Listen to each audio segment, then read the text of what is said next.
Ding ding dong, font les cloches de Pâques. Ding ding dong, elles chantent joyeuse Pâques.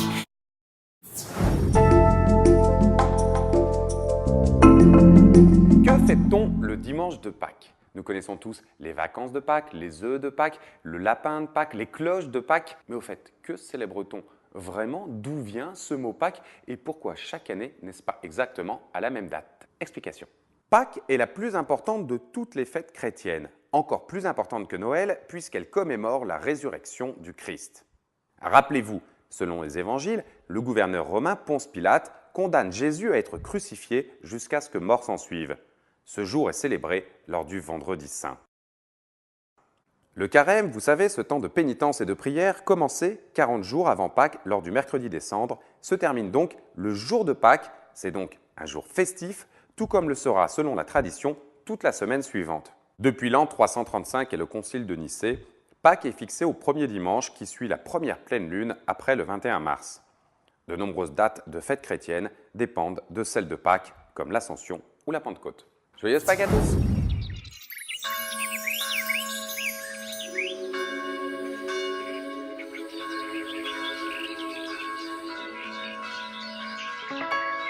C'est un joli lapin, hein? Ça donne envie, hein?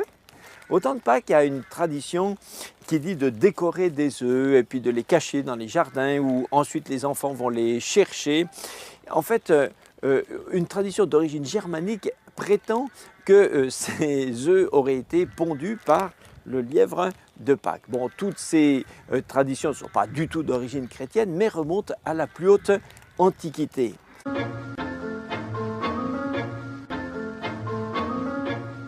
Selon la légende, chaque année, au moment de Pâques, ce seraient des lapins qui viendraient dans les jardins pour déposer des œufs en chocolat. Mais pourquoi cette idée que des lapins pourraient apporter des œufs?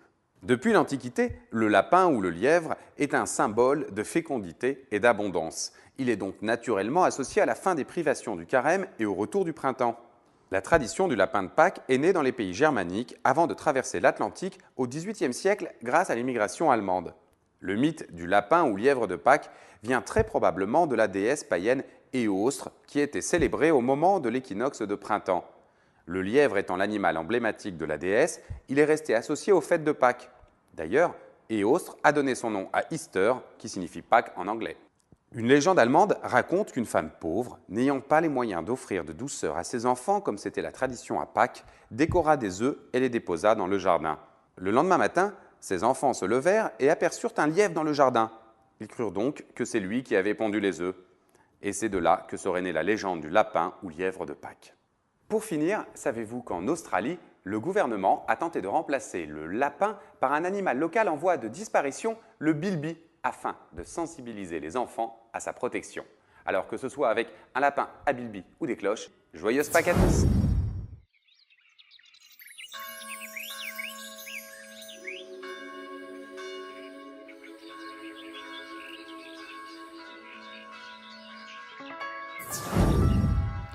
Le lapin de Pâques fait partie du film des 5 légendes. Ce film est très joli. Je vais vous en proposer quelques extraits. J'espère que vous pourrez un jour le voir en entier. Elles volent dans le ciel bleu d'avril, au-dessus des plaines et des villes.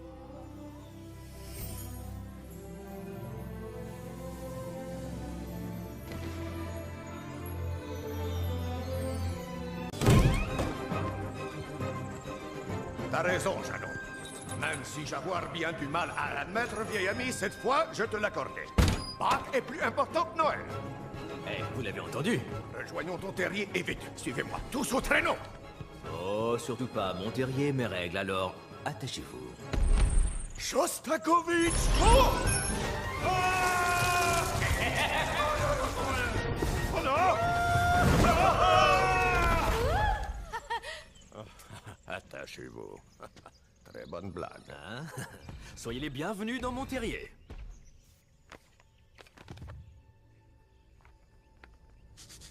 Il se passe quelque chose.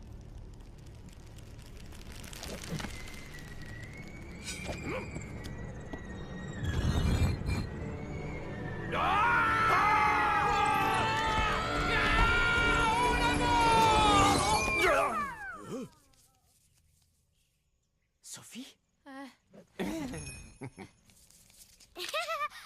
de neuf d'autruche, qu'est-ce qu'elle fait ici?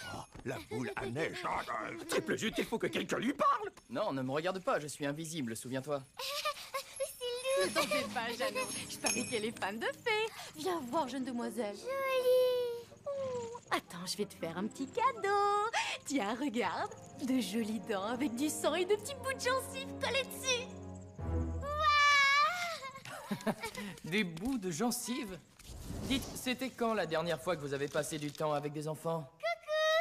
Nous sommes trop occupés à apporter la joie aux enfants. Nous n'avons pas une minute. Pour les enfants? S'il suffit d'une seule fillette pour gâcher la fête de Pâques, alors... La situation est plus grave que je le croyais.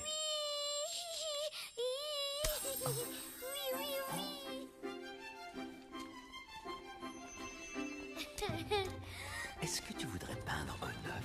Oh oui. Viens, ma chérie.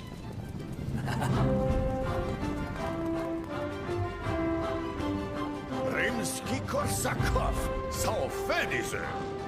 Combien de temps on a?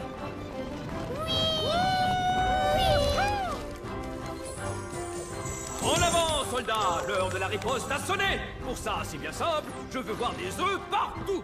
Des pêchons en file indienne. Fermes, maisons et caravanes du monde, dont les chaussures, les lits et les bols de céréales. Oh, les baignoires seront pleines de magnifiques cocos.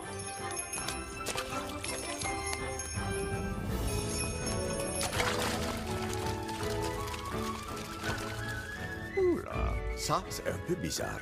Non, mon gars, c'est adorable. J'annoncerai l'arrivée du printemps sur tous les continents. Et j'apporterai un souffle d'espoir.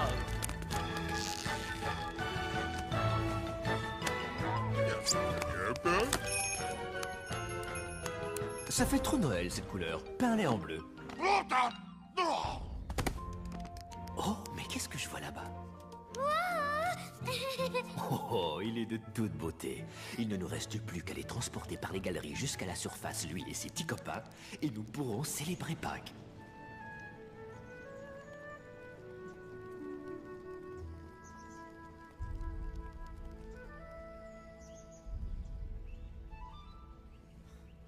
Pas mal.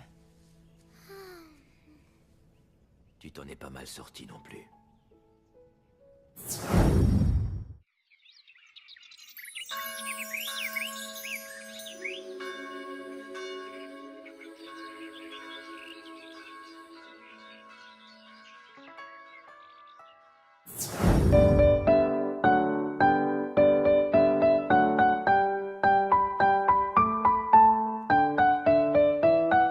Mon petit lapin s'est caché dans le jardin. Cherchez-moi, coucou, coucou. Je suis caché sous un chou, remuant son nez. Il se moque du fermier. Cherchez-moi, coucou, coucou. Je suis caché sous un chou, frisant ses moustaches. Le fermier passe et repasse, mais ne trouve rien du tout. Le lapin mange le chou, mais ne trouve rien du tout. Le lapin mange le chou.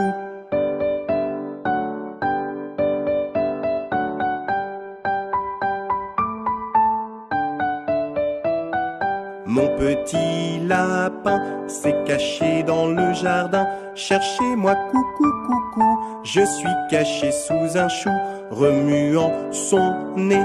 Il se moque du fermier. Cherchez-moi, coucou, coucou. Je suis caché sous un chou, frisant ses moustaches. Le fermier passe et repasse, mais ne trouve rien du tout. Le lapin mange le chou, mais ne trouve rien du tout. Le lapin mange le chou.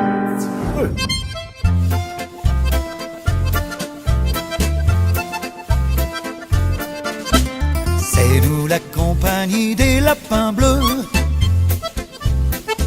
aux oreilles tendues et aux yeux malicieux. Notre fleuve préféré c'est le Danube, mais notre problème insoluble, c'est qu'on devient tout rouge quand on attrape un rhume. On se cache tous les jours dans des mouchoirs, carreaux le matin et à rayures le soir.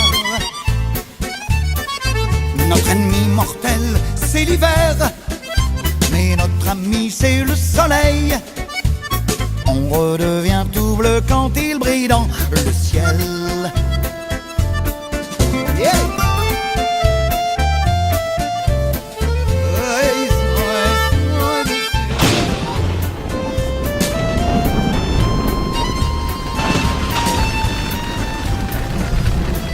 Mais qu'est-ce qui se passe?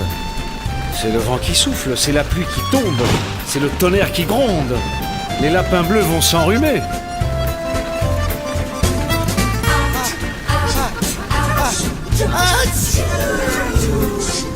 Ça y est, qu'est-ce que je disais? À vos souhaits. Merci. C'est nous la compagnie des lapins bleus, aux oreilles tendues et aux yeux malicieux. Et quand viennent la pluie et l'orage, notre bonheur fait naufrage. Quand les lapins bleus sont rouges, rien ne va plus dans la page. Émilie est bien ennuyée pour ses lapins bleus. Je suis bien ennuyée pour ces lapins bleus. Qu'est-ce qu'elle pourrait bien faire pour les soigner? Qu'est-ce que je pourrais bien faire pour les soigner? Mais tout à coup, le lapin bleu qui est devenu le plus rouge de tous les lapins bleus qui sont devenus rouges s'approche d'Émilie et lui dit: Oh, c'est bien simple, Émilie. Si tu nous faisais à chacun un baiser sur chaque oreille, on redeviendrait bleu. Et ça serait bien. Moi je veux bien, mais ça fait beaucoup de baisers. Eh oui, nous sommes 18 lapins et nous avons 2 oreilles par lapin. Ça fait combien de baisers? Ça fait 36. 36. Bravo! Émilie embrasse tous les lapins sur les 2 oreilles. Et les lapins qui étaient rouges sont bleus. Je veux dire qu'ils étaient heureux, comme avant.